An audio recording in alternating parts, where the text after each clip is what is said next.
सो hey guys, कैसे हो आप सभी लोग। Welcome back to my channel एजी अनाई मांगा। तो गाइस, आज मैं एक्सप्लेन करने जा रहा हूँ बुक ऑफ एस्पर के एपिसोड नंबर 400 को, जो कि काफी ज्यादा अमेजिंग होने वाला है। इसीलिए पहले ही वीडियो को लाइक शेयर कमेंट सब कुछ कर डालिए। बाकी जिन लोगों ने भी अभी तक इसके पिछले एपिसोड को नहीं देखा है, तो मैंने उस एपिसोड की लिंक इस वीडियो के नीचे डिस्क्रिप्शन में दे दी है। आप लोग जाकर के पहले उस एपिसोड को देख लीजिए। और बाकी जिन लोगों ने ऑलरेडी एपिसोड देख रखा है, तो उनके लिए शुरू करते हैं हमारा आज का ये वाला एपिसोड। तो अब इस एपिसोड की स्टार्टिंग में हमें दिखाया जाता है एल्डर लैंग एल्डर ज़ू के हाथ को मोड़ करके हंसते हुए कहता है कि मैं ये पहले से ही जानता था कि तुम एक जंगली घोड़ी हो, लेकिन तुम्हारी जैसी जंगली घोड़ियों के साथ मैं पहले भी कई बार डील कर चुका हूँ। वो भी मेरे हाथ में आने के बाद या तो मुझे मारना चाहती थी या फिर खुद को मारना चाहती थी, लेकिन आज तक कोई भी मेरे हाथों से बच करके नहीं निकल पाया। और एंड पर मैंने उन सबके साथ काफी ज्यादा मजा किया और तुम भी उनमें से अलग नहीं हो। इतना कह करके एल्डर लैंग वहाँ पे जोर जोर से हंसने लगता है और एल्डर ज़ू को अपने हाथों में उठा लेता है और कहता है, तो अब तुम मुझे एक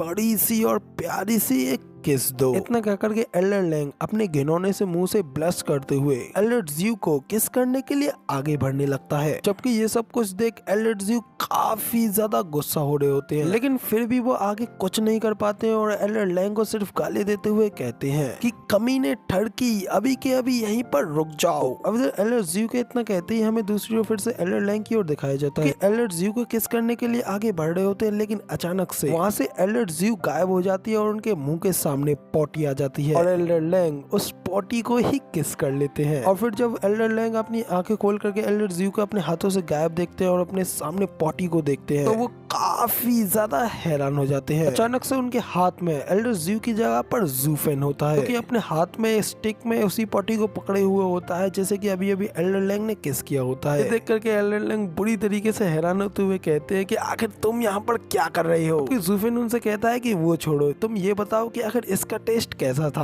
हमें उस बीस्ट को भी दिखाया जाता है जिसकी की ये पॉटी होती है। तो गाइस सॉरी, मैं जब से एल्डर सी को एल्डर लैंग कह रहा था, वो जल्दबाजी में थोड़ा नामों में थोड़ा कंफ्यूजन हो गई थी, तो आप लोग माइंड मत करना। फिलहाल स्टोरी में आगे बढ़ते हैं। तो दूसरी ओर हमें एल्डर लैंग को भी दिखाया जाता है, वो भी अचानक से ये सब कुछ देख काफी ज्यादा हैरान हो गए होते हैं। और फिर वो अपने साइड पे जहाँ पे कि ज़ूफेन खड़ा होता है, वहाँ पे वो एल्डर ज़ू को खड़ा होते हुए देख करके काफी हैरान होते हुए अपने मन में कहते हैं कि आखिर कब हुआ। इधर दूसरी ओर ज़ूफेन भी हंसते हुए एल्डर सी से कहता है कि ओल्ड कोट, आखिर तुम्हें मेरी आंखें कैसी लगी, क्या वो अच्छी हैं? ज़ूफेन ये बात सुन एल्डर सी चिल्लाते हुए उससे कहते हैं कि तुम कमीने, आखिर तुम्हारी मुझे टट्टी खिलाने की हिम्मत कैसे हुई? मैं तुम्हें अभी के अभी यहीं पर मार डालूंगा। इधर एल्डर सी इतना कही पाते हैं कि तभी ज़ूफेन भी अपनी आइज ऑफ द वॉइड की पावर्स को एक्टिवेट करते हुए कहता है कि जरा ध्यान से देखो, मेरी आंखें भी काफी ज्यादा ब्यूटीफुल है। इसमें एल्डर सी भी ज़ूफेन से कहते हैं कि क्या कहा, मैं अभी भी तुम्हें देखूं? तभी ज़ूफेन अपनी आइज ऑफ द वॉइड की सेकंड स्टेज का यूज करते हुए एल्डर सी के मुंह पे डायरेक्टली अपनी गोल्डन लाइट का अटैक करता है, जो कि एल्डर सी को डायरेक्टली सीधा हिट भी करता है। ये देख एल्डर लैंग को और भी ज्यादा बड़ा झटका लगता है, और न सिर्फ एल्डर लैंग बल्कि सामने के उस नजारे को देख करके क्वान रॉन्ग के सभी लोगों को एक जोरदार झटका लगता है, क्योंकि सामने की ओर ज़ूफेन के उस पावरफुल खतरनाक अटैक के साथ ही एल्डर सी का पूरा सिर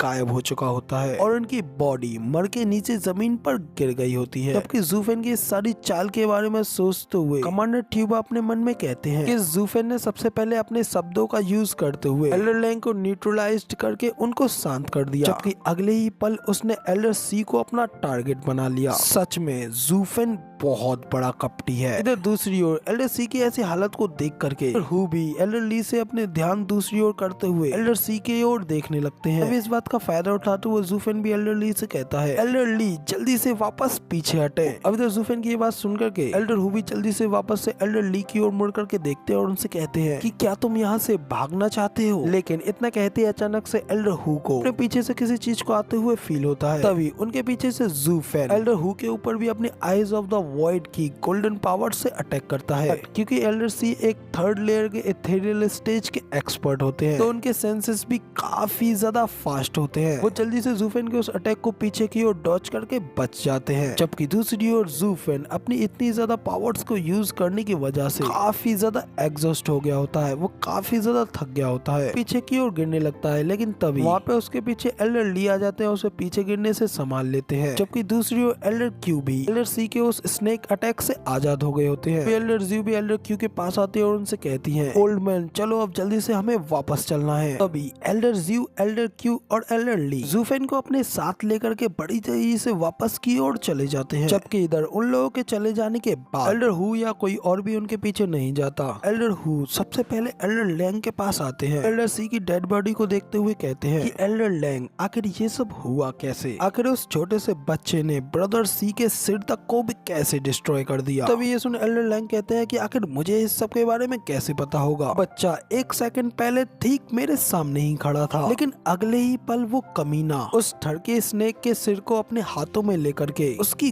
गोद में बैठा हुआ था, और यहाँ तक कि मेरे देखने से पहले ही वो ठड़के स्नेक मर चुका था। और वैसे भी ठीक है, जो कुछ भी वो डिजर्व करता था उसे वो मिल गया। वो ठड़की अपने दुश्मन को कुछ ज्यादा ही तुच्छ समझ रहा था और अपनी वासना में काफी ज्यादा पागल हो रहा था। और मैंने उससे कई बार कहा था कि लस्ट, वासना ये मनोरंजन और खेल नहीं है, लेकिन फिर भी ये मेरी बात नहीं माना और अब इस सब चीज का रिजल्ट उसे मिल चुका है। तो अब इधर एल्डर लैंग इतना कहती है, हमें एल्डर सी की बॉडी की ओर दिखाया जाता है। अचानक से उनकी बॉडी के अंदर से एक ग्रीन कलर की स्पिरिचुअल एनर्जी निकलने लगती है। फिर तभी हमें वहाँ पे एक हरे कलर का स्पिरिचुअल स्नेक दिखाया जाता है, जो कि कोई और नहीं बल्कि खुद एल्डर सी ही होते हैं। और अब क्योंकि उनकी बॉडी ऑलरेडी डिस्ट्रॉय हो चुकी होती है, लेकिन फिर भी क्योंकि वो एक इथेरियल स्टेज के एक्सपर्ट है, अपने स्नेक की सोल बॉडी के साथ ही जिंदा होते हैं। गुस्से में चिल्लाते हुए कहते हैं कि बहुत हो गई तुम्हारी ये बेकार की एडवाइस, तुम्हारी ये बेकार की सलाहें। उस लड़के को ऊपर अपनी पकड़ ना बना पाना और उसे होल्ड करके ना रख पाना, इस सब में सिर्फ और सिर्फ तुम्हारी ही गलती है, और अब तुम्हारी ही वजह से उस कमीने ने मेरी बॉडी को पूरी तरीके से डिस्ट्रॉय कर दिया। लेकिन अब मैं भी उससे अपनी इस बात का बदला लेने के लिए उसकी सोल को फाड़ डालूंगा और उसकी बॉडी पर अपना कब्जा कर लूंगा। तो तभी इधर एल्डर सी की ये बात सुन करके एल्डर हु एल्डर लैंग से भी कहते हैं कि एल्डर लैंग, क्या हमें इस ठड़की स्नेक को इसकी नई बॉडी दिलाने में इसकी मदद करनी चाहिए? तो तभी एल्डर लैंग कहते हैं कि हाँ बेशक, कि इस कमीने स्नेक के पूछने के बिना भी मैं अभी भी उस कमीने बच्चे को बीच में से हिस्से फाड़ना चाहता हूँ। तो तभी एल्डर सी भी कहते हैं कि हाँ बिल्कुल, मगर लेकिन आखिर फिर तुम यहाँ पे खड़े खड़े आखिर किस चीज का इंतजार कर रही हो? क्योंकि मैं तो यहाँ पे अपनी बिना किसी बॉडी के वजह से हर 15 मिनट में अपनी 10% स्पिरिचुअल पावर को खो रहा हूँ, इसलिए मुझे जल्द से जल्द उसे पाना ही होगा। तो गाइस, अब इधर एल्डर सी के यहाँ पे इतना कहते ही यहीं पे हमारा आज का ये वाला एपिसोड खत्म कर रहा हूँ, और बस आए कि इसकी 2-3 मिनट की स्टोरी और रह गई है, जिसे कि गाइस मैं इसके नेक्स्ट पार्ट में कवर करूंगा। हालांकि वो पार्ट कुछ ज्यादा बड़ा नहीं होगा, इसलिए आप लोग कमेंट करके मत कहना कि ये वाला एपिसोड बहुत छोटा है। और हाँ गाइस, मैंने यार चैनल के ऊपर एक नई सीरीज को स्टार्ट किया था, मगर लेकिन यार उस सीरीज के ऊपर आप लोगों का काफी कम सपोर्ट दिख रहा है, और यार अगर ऐसे ही चलता रहा तो मुझे कुछ टाइम में इस सीरीज को चेंज करना पड़ेगा। इसलिए यार प्लीज, अगर आप लोगों में से जिसने भी इस सीरीज को अब तक नहीं देखा है, तो वो बंदा यार इस सीरीज को जाकर के एक बार जरूर से देख ले, और मुझे ज्यादा से ज्यादा कमेंट करके बताए कि इस सीरीज को आगे कंटिन्यू करना है कि नहीं करना है। तो अभी के लिए गाइस फिलहाल तो इतना ही। तो वीडियो पसंद आई हो तो यार एक लाइक कर देना, साथ ही कमेंट करके जरूर बताना कि आपको हमारा ये वाला वीडियो का एक्सप्लेनेशन कैसा लगा। और अगर चैनल पर नए हो और आगे ऐसी अमेजिंग वीडियोस को देखना चाहते हो तो इस चैनल को सब्सक्राइब करना बिल्कुल भी मत भूलना। जिसके बाद मैं मिलता हूँ आप लोगों से किसी और नई वीडियो में।